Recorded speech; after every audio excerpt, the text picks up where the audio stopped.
Hello दोस्तों, महात्मा गांधी का autograph सत्य के साथ मेरा प्रयोग का तीसरा पार्ट मैं लेकर आया हूँ। यहाँ से हम देखेंगे दुखद प्रसंग महात्मा गांधी के जीवन में जो दुख आए उनके बारे में महात्मा गांधी लिख रहे हैं। मैं कह चुका हूँ कि हाई स्कूल में मेरे थोड़े ही विश्वास पात्र मित्र थे। कहा जा सकता है कि ऐसी मित्रता रखने वाले दो मित्र अलग अलग समय में रहे।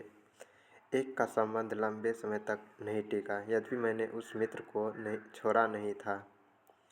मैंने दूसरे की सोहबत की, इसलिए पहले ने मुझे छोड़ दिया। दूसरी सोहबत मेरे जीवन का एक दुखद प्रकरण है। यह सोहबत बहुत वर्षों तक रही। इस सोहबत को निभाने में मेरी दृष्टि सुधारक की थी। इन भाई की पहली मित्रता मेरे मझले भाई के साथ थी। वे मेरे भाई की कक्षा में थे। मैं देख सका था कि उनमें कोई दोष है। मैं देख सका था कि उनमें कई दोष हैं, पर मैंने उन्हें वफादार मान लिया था। मेरी माताजी, मेरे जेठ भाई और मेरे धर्मपति तीनों को यह सोहबत कड़वी लगती थी। पत्नी की चेतावनी को तो मैं अभिमानी पति क्यों मानने लगा। माता की आज्ञा का उल्लंघन मैं करता ही न था। बड़े भाई की बात मैं हमेशा सुनता था, पर उन्हें मैं यह कहकर शांत किया, उनके जो दोष आप बताते हैं उन्हें मैं जानता हूँ। उनके गुण तो आप जानते ही नहीं। वह मुझे गलत रास्ते नहीं ले जाएगा, क्योंकि उनके साथ मेरा संबंध उसे सुधारने के लिए ही है। मुझे यह विश्वास है कि अगर वह सुधर जाए तो बहुत अच्छा आदमी निकलेगा। मैं चाहता हूँ कि आप मेरे विषय में निर्भय रहें। मैं नहीं मानता कि मेरी इस बात से उन्हें संतोष हुआ, पर उन्होंने मुझ पर विश्वास किया और मुझे मेरे रास्ते जाने दिया। बाद में मैंने देख सका कि मेरा अनुमान ठीक नहीं था। सुधार करने के लिए भी मनुष्य को गहरे पानी में नहीं बैठना चाहिए। जिसे सुधारना है उसके साथ मित्रता नहीं हो सकती। मित्रता में अद्वैत भाव होता है। संसार में ऐसी मित्रता क्वचित ही पाई जाती है। मित्रता समान गुण वालों के बीच शोभती है और निभती है। मित्र एक दूसरे को प्रभावित किए बिना रह ही नहीं सकते। अतएव मित्रता में सुधार के लिए बहुत कम अवकाश रहता है। मेरी राय है कि घनिष्ठ मित्रता अनिष्ट है, क्योंकि मनुष्य दोषों को जल्दी ग्रहण करता है। गुण ग्रहण करने के लिए प्रयास की आवश्यकता है। जो आत्मा की ईश्वर की मित्रता चाहता है उसे एका ही रहनी चाहिए, अथवा समूचे संसार के साथ मित्रता रखनी चाहिए। ऊपर का विचार योग्य हो अथवा अयोग्य, घनिष्ठ मित्रता बढ़ाने का मेरा प्रयोग निष्फल रहा। जिन दिनों मैं इन मित्र के संपर्क में आया उन दिनों राजकोट में सुधार पंथ का जोर था। मुझे इन मित्र ने बताया कि कई हिंदू शिक्षक छिपे छिपे मांसाहार और मद्यपान करते हैं। उन्होंने राजकोट के प्रसिद्ध गृहस्थों के नाम भी दिए। मेरे सामने हाई स्कूल में कुछ विद्यार्थियों के नाम भी आए। मुझे तो आश्चर्य भी हुआ और दुख भी। कारण पूछने पर यह दलील दी गई, हम मांसाहार नहीं करते, इसलिए प्रजा के रूप में हम निर्भय हैं। अंग्रेज हम पर इसलिए राज करते हैं कि वे मांसाहारी हैं। मैं कितना मजबूत हूँ और कितना दौड़ सकता हूँ सो तो तुम जानते ही हो। इसका कारण मांसाहार ही है। मांसाहार को फोड़े नहीं होने पर छठ अच्छे हो जाते हैं। फोड़े बोले तो चेचक, हाँ चेचक। हमारे शिक्षक मांस खाते हैं। इतने प्रसिद्ध व्यक्ति खाते हैं, सो क्या बिना समझे खाते हैं? तुम्हें भी खाना चाहिए। खाकर देखो तो मालूम होगा कि तुम में कितनी ताकत आ जाती है।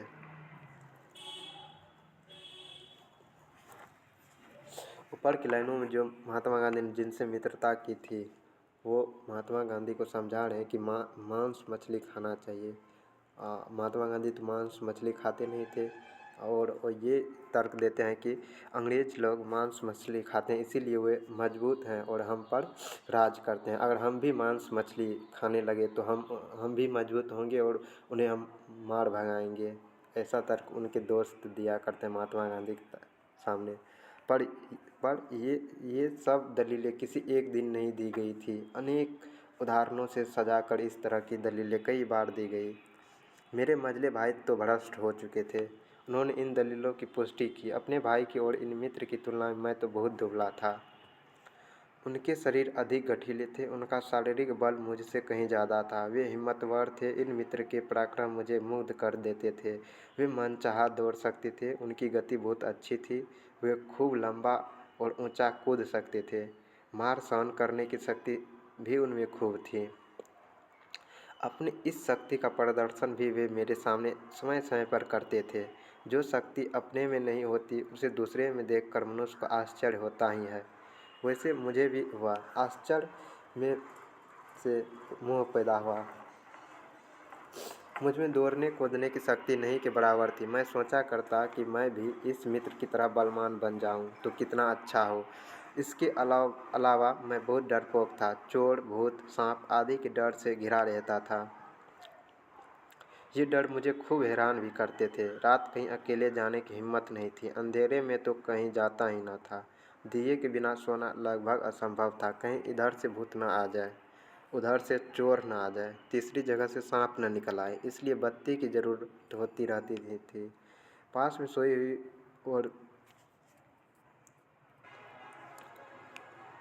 और अब कुछ सयानी बनी हुई पत्नी से भी अपने इस डर की बात मैं कैसे करता। मैं यह समझ चुका था कि वह मुझसे ज़्यादा हिम्मत वाली है और इसलिए मैं शर्माता था। सांप आदि से डरना तो वह जानती ही न थी। अंधेरे में वह अकेली चली जाती थी। मेरे ये मित्र मेरी इन कमजोरियों को जानते थे।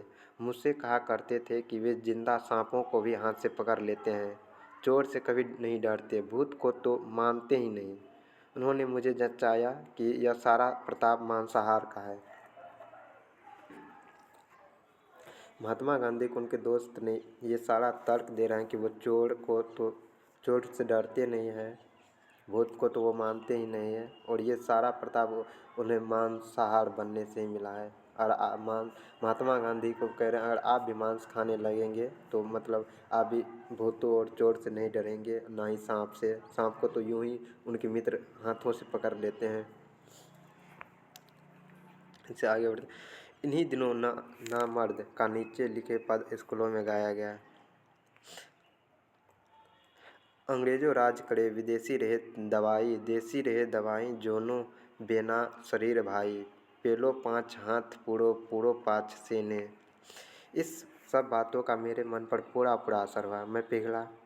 मैं यह मानने लगा कि मांसाहार अच्छी चीज़ है, उससे मैं बलवान और साहसी बनूंगा।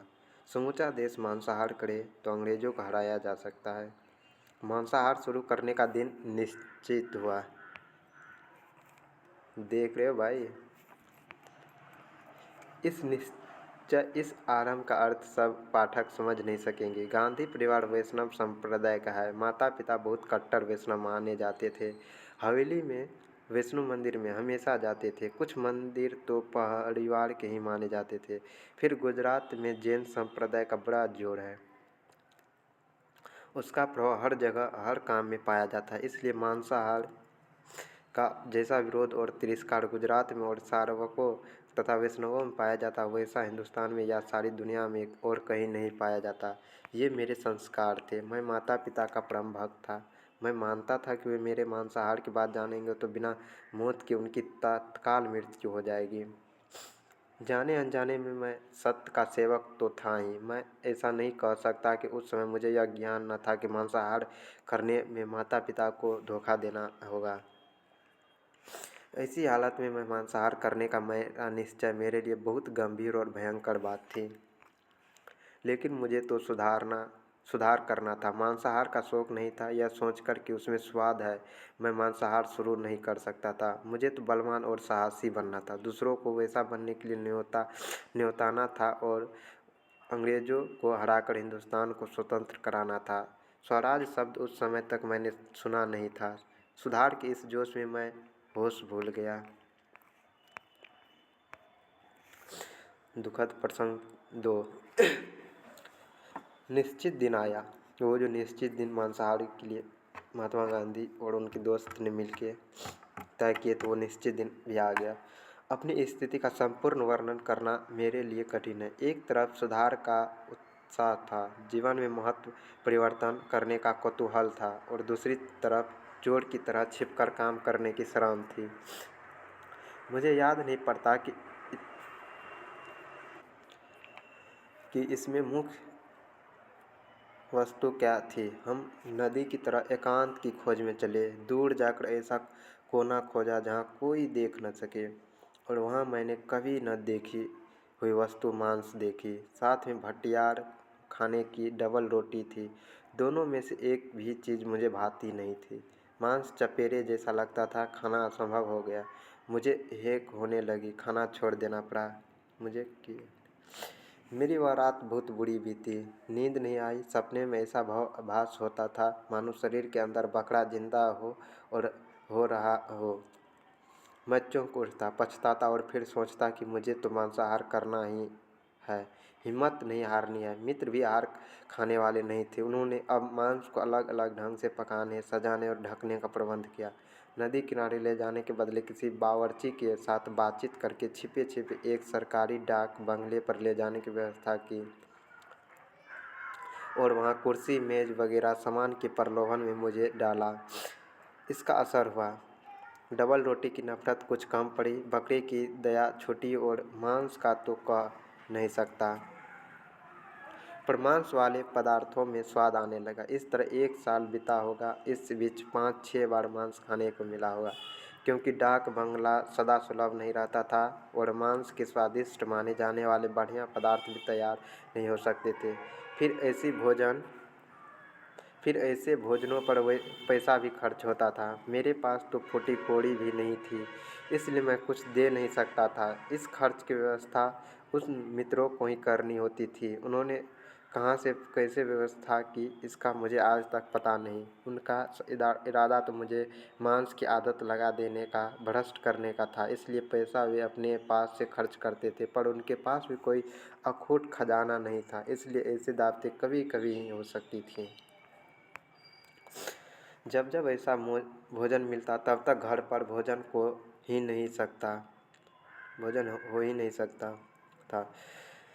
जब माताजी भोजन के लिए बुलाती तब आज भूख नहीं है, खाना हजम नहीं हुआ है, ऐसे बहाने बनाने पड़ते थे। ऐसा कहते समय हर बार मुझे भारी आघात पहुंचता था। यह झूठ सो भी माँ के सामने, और अगर माता पिता को पता चले कि लड़के मांसाहार हो गए हैं तब उन पर बिजली ही टूट पड़ेगी। ये विचार मेरे दिल को क्रूरते रहते थे। इसलिए मैंने निश्चय किया मांस खाना आवश्यक है। उसका प्रचार करके हम हिंदुस्तान को सुधारेंगे, पर माता पिता को धोखा देना और झूठ बोलना तो मांस न खाने से भी बुरा है।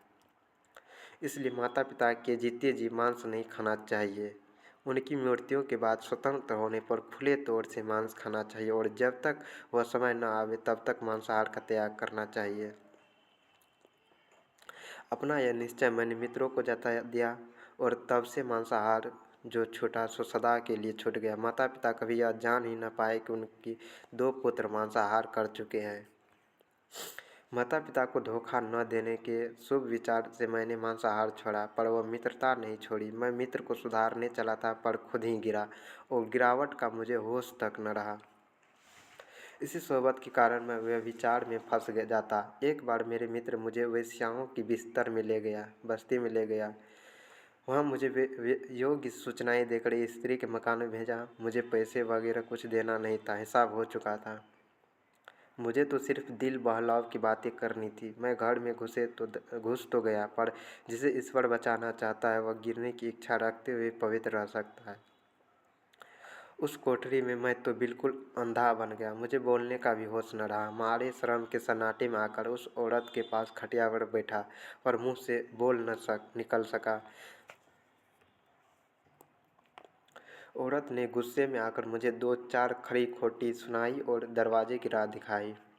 उस समय तो मुझे जान पड़ा कि मेरी मर्दानगी को बट्टा लगा, और मैंने चाहा कि धरती जगह दे और मैं उसमें समा जाऊं। पर इस तरह बचने के लिए मैं सदा ही भगवान का आभार माना है। मेरे जीवन में ऐसे ही दूसरे 4 प्रसंग और आए। कहना होगा कि उनमें से अनेकों में अपने प्रयत्न के बिना केवल परिस्थिति के कारण बचा हूँ। विशुद्ध दृष्टि से तो इस प्रसंगों में मेरा पतन ही माना जाएगा।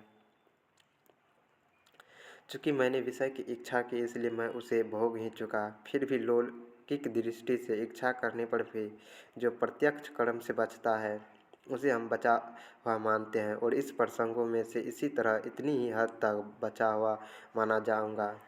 फिर कुछ काम ऐसे हैं जिन्हें करने से बचना व्यक्ति के लिए और उसके संपर्क में आने वालों के लिए बहुत लाभदायक होता है, और जब विचार शुद्ध हो जाती है तब उस कार्य से बच जाने के लिए वह ईश्वर का अनुग्रहित होता है। जिस तरह हम यह अनुभव करते हैं कि पतन से बचने का प्रयास करते हुए भी मनुष्य पतित बनता है, उसी तरह यह भी एक अनुभव सिद्ध बात है कि गिरना चाहते हुए भी अनेक संयोग के कारण मनुष्य गिरने से बच जाता है। इसे पुरुषार्थ कहाँ है, देव कहाँ है, अथवा किन नियमों के वश होकर मनुष्य आखिर गिरता या बचता है, ये सारे गूढ़ प्रश्न हैं। इनका हल आज तक हुआ नहीं और कहना कठिन है कि अंतिम निर्णय कभी हो सकेगा या नहीं।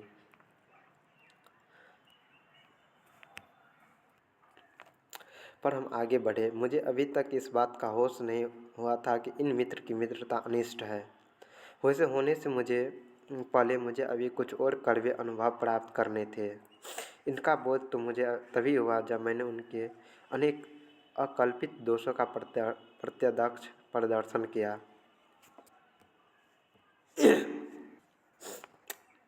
लेकिन मैं यथासंभव समय के क्रम के अनुसार अपने अनुभव लिख रहा हूँ, इसलिए दूसरे अनुभव आगे आएंगे।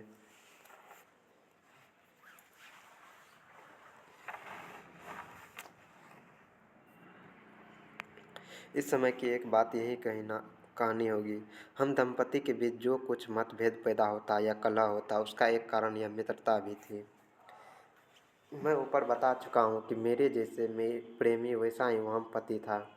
मेरे वहम को बढ़ाने वाली यह मित्रता थी, क्योंकि मित्र की सच्चाई के बारे में मुझे कोई संदेह न था ही नहीं।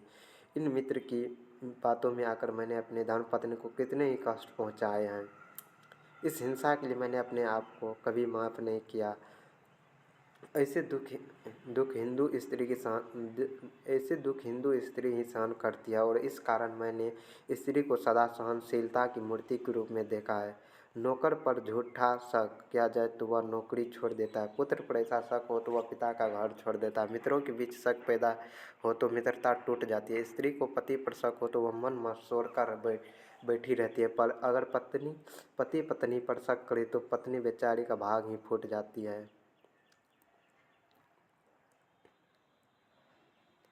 वह कहाँ जाए। उच्च माने जाने वाले वर्ण की हिंदू स्त्री अदालत में जाकर बंधी हुई गांठ को कटवा भी नहीं सकती। ऐसी एक तरफा न्याय उनके लिए रखा गया है। इस तरह का न्याय मैंने दिया, इसके दुख को मैं कभी नहीं भूल सकता। इस संदेह की जड़ तो तभी कटी जब मुझे अहिंसा का सूक्ष्म ज्ञान हुआ, यानी जब मैं ब्रह्मचर्य की महिमा को समझा और यह समझा कि पत्नी पति की दासी नहीं पर उनका सहचारिणी है, सहधर्मिणी है, और दोनों एक दूसरे के सुख दुख के समान साझेदार है, और भला बुरा करने की जितनी स्वतंत्रता पति को है उतना ही पत्नी को है। संदेह के उस काल को जब मैं याद करता हूँ तो मुझे अपनी मूर्खता और विषय निर्दयता पर क्रोध आता है, और मित्रता विषयक अपना मूर्छा पर दया आती है। चोरी और प्रायश्चित। महात्मा गांधी ने इस प्रखंड में बताया है कि उन्होंने चोरी भी की और उनका प्रायश्चित भी।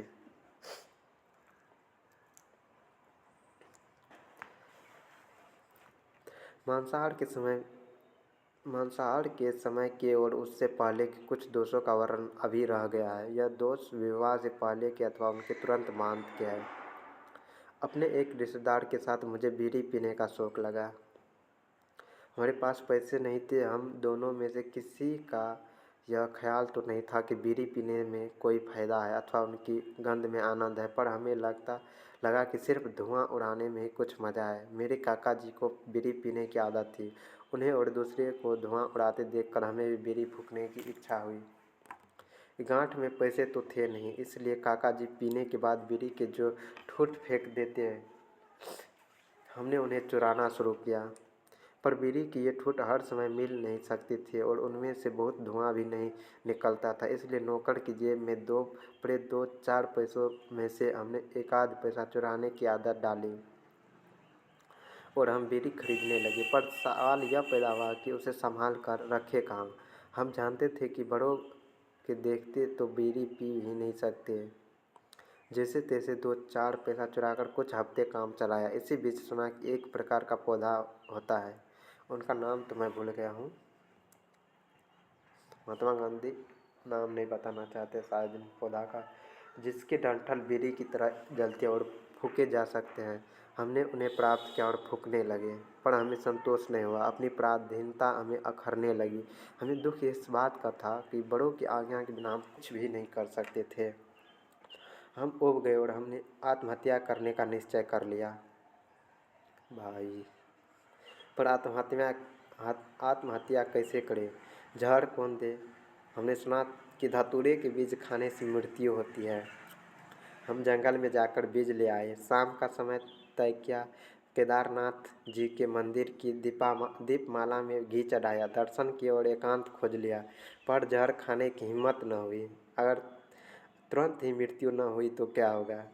मरने से लाभ क्या? क्यों न पराधीनता ही सह ली जाए। फिर 2-4 बीज खाए, अधिक खाने की हिम्मत न पड़ी। दोनों मौत से डरे और यह निश्चय किया कि राम जी के मंदिर में जाकर दर्शन करके शांत हो जाएं और आत्महत्या की बात भूल जाएं।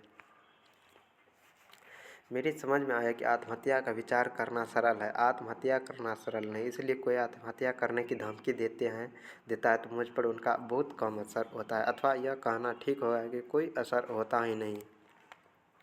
आत्महत्या के इस विचार का परिणाम यह हुआ कि हम दोनों झूठी बीड़ी चुराकर पीने और नौकर के पैसे चुराकर बीड़ी खरीदने और फूकने की आदत भूल गए। फिर बड़ेपन में बीड़ी पीने की कभी इच्छा नहीं हुई।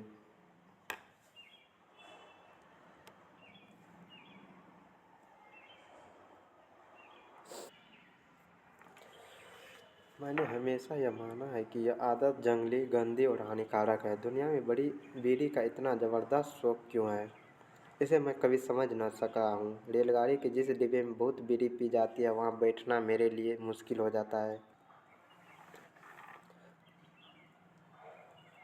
और उसके धुएं से मेरा दम घुटने लगता है। बीड़ी के गुट चुराने और इसी सिलसिले में नौकर के पैसे चुराने के दोष की तुलना में मुझसे चोरी का दूसरा जो दोष हुआ उसे मैं अधिक गंभीरता मानता हूँ। बीड़ी के दोष के समय मेरी उस 12-13 साल की रही होगी, शायद इससे कम भी हो। दूसरी चोरी के समय मेरी उम्र 15 साल की रही होगी। यह चोरी मेरे मांसाहारी भाई के सोने के कड़े के टुकड़े की थी। उन पर मामूली सा लगभग 25 रुपये का कर्ज हो गया था।